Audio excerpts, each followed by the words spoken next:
Welcome to our presentation on how to be a chef, which includes both the Certificate 3 in Commercial Cookery, Apprentice and Full-Time Delivery Model. Next slide. That's the next slide. So my name's Rachel Majou. I'm the Operations Manager of Culinary Arts and Hospitality. And I'm Luke Bergen. I'm the coordinator here at Fox Hill Tage. Culinary Arts and Hospitality.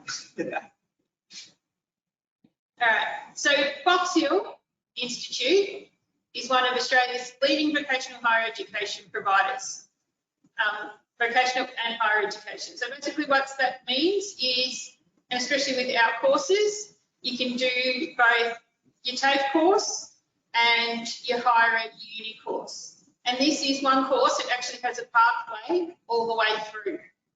We have 3 campuses, one here at Fox Hill, one at Lilydale, and one in the CBD.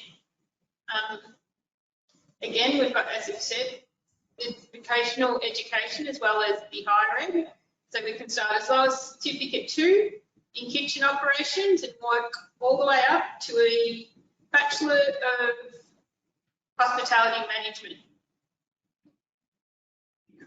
We deliver a cookery at Fox Hill TAFE and Lilydale. Currently, we're not delivering in the city at the moment. All right, so the good part about coming to Fox Hill to do your cookery course is it is a lot of hands-on. We spend a lot of time in the kitchen, which is what you would all have to do being in cookery. And in those kitchens, which this is one we have here, you all get your own bench and all the equipment you need to make that recipe that we've supplied work for you. So you get a demonstration with the chef at the front, then you go back and do what you've just learned. All of our equipment is maintained and industry current. Teachers are also very industry current. A lot of us still work in the industry at events and different restaurants. And everyone teaching cookery at the moment went through what is known as an apprenticeship, whether here or over in different countries. A lot of our chefs have also travelled the world with cookery, which is a good reason why a lot of people do cookery. And when you graduate from Fox Hill, you have the opportunity to travel the world, and you also have the opportunity to travel the world but still here. We have what's known as the Global Education Network, where I personally got to go to Canada last year, but you can go to Canada, Singapore, or Iowa in America and see how different institutes do it as well. Okay, so we'll go on the next slide, we'll go to a map that just shows you, as Luke said, we don't have any cookery at the Melbourne City campus at the moment. We will shortly be doing short course RSA and hygiene, but no cookery. So the main 2 campuses that we have, which we have nice state-of-the-art kitchens at both, Fox Hill and Lilydale. So anywhere in the eastern suburbs, you can choose either campus. On the next slide, we'll just go through a bit about what you can expect in the course. So the Certificate 3 in Commercial Cookery is what's known also as a trade qualification. So it's the certificate you do to become a qualified chef. You can do that, or that is as an apprentice, or you can do it as a full-time student, and that would make you more along the lines of a cook. So the difference being that an apprentice is here 1 day a week, full-time student is here 3 to 4 days per week. So there's less opportunity to do the practical components in a restaurant environment. Workplace. Or workplace. So what's included? We obviously need to start at the start and give you those basic methods of cookery. So your roasting, your frying, baking, poaching, boiling, all those things that you need to do. And that gives you the basis to be able to then work on different appetizers and salads, stocks, sauces and soups, vegetables, fruit, eggs and farinaceous, and you get to learn what farinaceous actually is. We teach you how to do a whole lot of different poultry, seafood and meat dishes. And then lots of people's favourite, and it's a very big unit, is desserts. There's also other units in there that ones like our MasterChef unit, where you get to put stuff in a bag and cook it in water, or learn how to make kimchi and different things like that. So it's a specialised food one. We also do go into menu costing, bit of nutrition, all the important food safety stuff. So the very first thing you do is get your food handler certificate, and then by about halfway through, you're actually already qualified to be a food safety supervisor, which every chef needs. What else? There is always going to be a bit of theory. You can't get away from it. But we try to make most assessments as practical as possible. All right. And the next slide.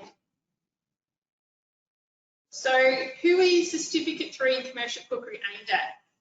So this qualification reflects the roles of commercial cooks who use a wide range of cookery skills and knowledge to operate restaurants. We also go through all the different things that you need to know as a chef. Dealing with the health inspector, doing all the required paperwork for the said health inspector. What else? Yeah, lots of the things that you really need to know. You know, budgeting, cost control, menus, how to prepare your kitchen for service. There's just a massive array of things you need to learn in the kitchen. Other things you need to be aware of when you do come to class, you're going to be in your whites. With your chef's hats, you look all nice and neat and impressive, nice black non-slip shoes. Safety is #1 priority here. Yeah, so don't arrive to school in your uniform as well. You get changed here. We go through all that with you on different stages. Right. So the pathway options. So as we said, the Certificate 3 in Commercial Cookery is known as what makes you a chef if you do it as an apprentice. If you do it as full-time, takes a bit more, but you can go out and confidently work as a cook. The normal progression is Cert 3 Commercial Cookery, Cert 4 Commercial Cookery, which goes a lot more into the kitchen management side of things, where you lead and manage people, you monitor the work operations. As Luke said, you do the budgeting and all those kinds of things. So back at the start, we'll work on food costs. Moving forward, we look at the overall running of the business. And then from that Cert 4, you can go on to Diploma of Hospitality Management, which goes into things like your rostering and all the legal things that are required, which also can then give you credits into, as I said before, the Bachelor of Hospitality Management. So where can cookery take you? Where do you want to go? All around the world. Cookery, hospitality is one of the, if not the biggest industry in the world. So if you want to go traveling overseas, you want to work at hotels, resorts, unique little places off the coast of Tahiti, I don't know. It can take you anywhere you like. On mega yachts, on cruise ships, Casinos, MCG if you like the footy or the cricket. random things like the mines where there's lots of people that just need to be fed. Kalgoorlie mines, yes. Yep. Yeah, cookery can take you a lot of places. And as a head chef, or you may work your way all the way up to exec chef of a 5-star hotel, or you might want to work just in the local cafe or own your own cafe or restaurant. A lot of students have gone down that pathway before. All right, on the next slide, we're going to talk about all the different things that we do. So we don't just do one kind of service. We have to teach you about all the different kinds of service. There's breakfast, there's morning teas, there's lunches, there's afternoon teas, there's dinner, there's supper. Special functions. Can be done as a buffet, can be done a la carte, which means people are ordering exactly what they want. Could be on-site, could be off-site, could be anywhere. So as you know, Melbourne has an amazing events industry as well. And of course, food is part of every event. No matter where you go, there will be some element of food, even fun runs. There'll be food and drink as well. All of those things need to be taken into account. So we've just got some photos there of some of the students. We also have a unit that specifically works on Asian appetizers and salads. So it goes more into the little bits of food that we can make for the different functions, for the cocktail functions that we have, rather than sit down 3-course meals and things like that. So moving on to the next slide.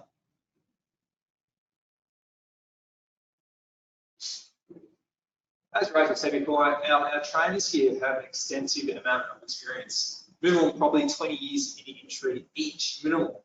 And as Rachel said, different areas, so from fine dining to cafes to restaurants to all over the world, hotels and things. So it's not just your stock standard chef at a local restaurant. We've got a great variety of chefs here, all really lovely people.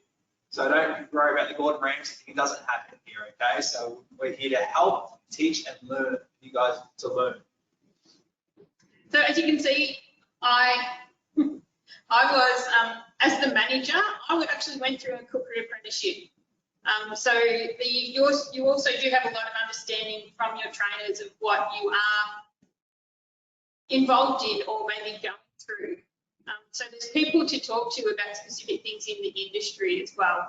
Luke's been in the industry for many years as a cook and a manager. 23 years. I'm only 21, but as I said, I did an apprenticeship. I've been at Box Hill for quite a few years now as well, and still current within the industry. So it doesn't matter what TAFE you go to, all your teachers know each other. Doesn't matter what restaurant you work in. It's a very supportive industry is how I'll put it. Just because you work at rival restaurants doesn't mean you don't talk to each other.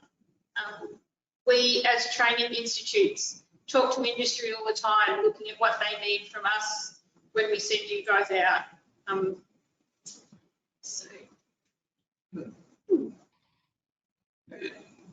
I was moving on to the next slide. All right, so as we stated before, there's 2 different ways that we can do a delivery of the Certificate 3 in commercial cookery. If you were to do the apprentice model, there's a lot of people involved. There's the Australian Apprenticeship Support Network member. Now here in Victoria, we have 4 of those members. Serena Rosso, MEGT, MAS, and Apprenticeship Support. They are the people that register you as an apprentice. Now, they are generally chosen by the employer, or if your employer is unsure, where Box Hill can put you in contact with someone. So there's the Australian Apprenticeship Support Network member. There's also you as the apprentice. You have a say in how you're trained, what that's going to look like, how long it's going to take, all those things. As an apprentice, you need an employer. That actually needs to come first. We need you to either come to us with an employer or speak to us at the start to say, this is what I'm looking at doing. These are the employers I'm talking to. And then, of course, there's the RTO, which in this case will be Box Hill Institute. Once we have all that in place, it creates a apprentice registration number, which then means we can start training. And that's when we talk to you about how you want to be delivered your training as an apprentice. It can be 1 day a week here at either Box Hill or out at Lilydale campus. It can be workplace-based, where the trainer comes and sees you on a very regular basis and will train you to do things while you're at work. The other is a combination of both, where they're coming to see you. It might be that you're working through the poultry unit at the time, and our trainer recognises that you don't buy your cold chickens. So in that case, 1 day of a month, you come in to this kitchen or one at Lilydale, and we teach you how to debone the whole chicken. So no model is lacking. You still cover everything that you need to know as that to become that qualified chef. So that's offsite. It's everywhere. Yeah. So yeah, the most important thing is if you are looking at it, doing it to become a qualified chef in the apprentice model, is that you have the job that once you want as the apprentice. Now, how you find that job is by going in with your resume, saying, I really like your cuisine. I'm wondering if you have any positions open. It could be that you offer to be a kitchen hand for a day. See how it actually works. See if it's your thing. Look at the heat, the pressure, all those things that happen in a kitchen. And then from there, so have a resume ready. A lot of jobs in this industry are not advertised. It's all through word of mouth and people that you know, or happening to walk in the door at the right time, or having your resume in front of those people so that one day, when it all goes a bit pear-shaped, which Luke and I have both seen happen, you go to that drawer and you go through those resumes and you call around saying, are you still interested in becoming an apprentice? Okay. The next slide is actually a video on one of our current or previous, very recently graduated apprentices.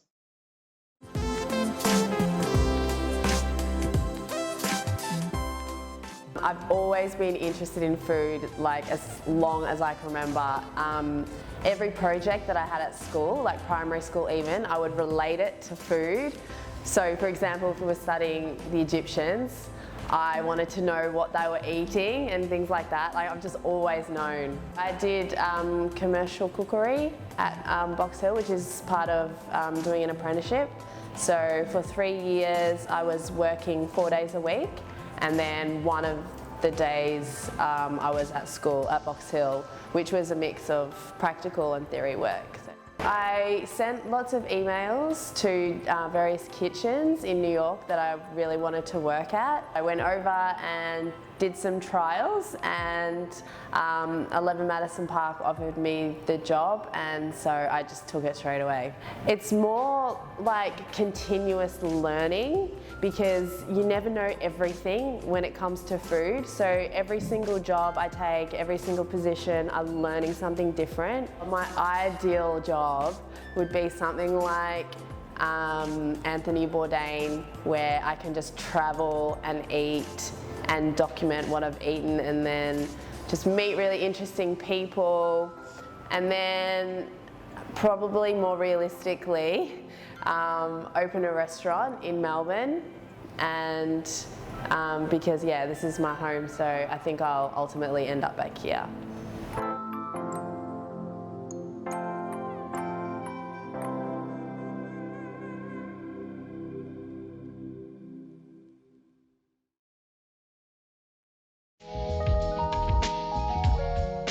Ready to apply at Box Hill Institute?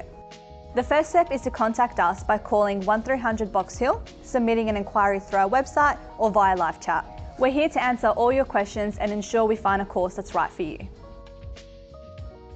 We will email you an application pack, which will include a link to start your application. The application will take about 30 minutes to complete and submit. Make sure you have your ID and your proof of residency handy, such as your Medicare card or your passport, as you'll need to upload a photo of this to your application. As part of the application pack, you may be required to complete a language literacy numeracy profile. This is to ensure that you meet the entry requirements into the course and for us to support you in your studies. The profile will take you around 90 minutes and must be completed in one sitting. The other one is a pre-training review document, which will ask you questions about your interests, your aspirations, your career goals, and your prior study. Once completed, you will need to upload both documents to your online application.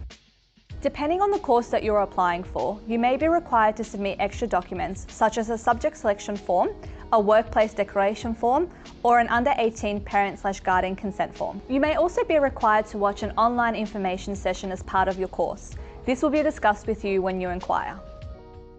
Once your application has been submitted, you may be required to attend an interview or an audition remotely. We will contact you if you're required to do this. After this, our team will be in touch to book an appointment to finalise your application. This appointment will be conducted over the phone, where we will run you through the pre-training review. This will include timetable information, fees and student support. Once we have finalised your application, we will email you a conditional letter of offer. You'll need to follow the steps to accept your offer online. To finalise your enrolment, you'll need to make payment. There are several ways to do this, such as a payment plan or VET student loan. We look forward to welcoming you to Box Hill Institute.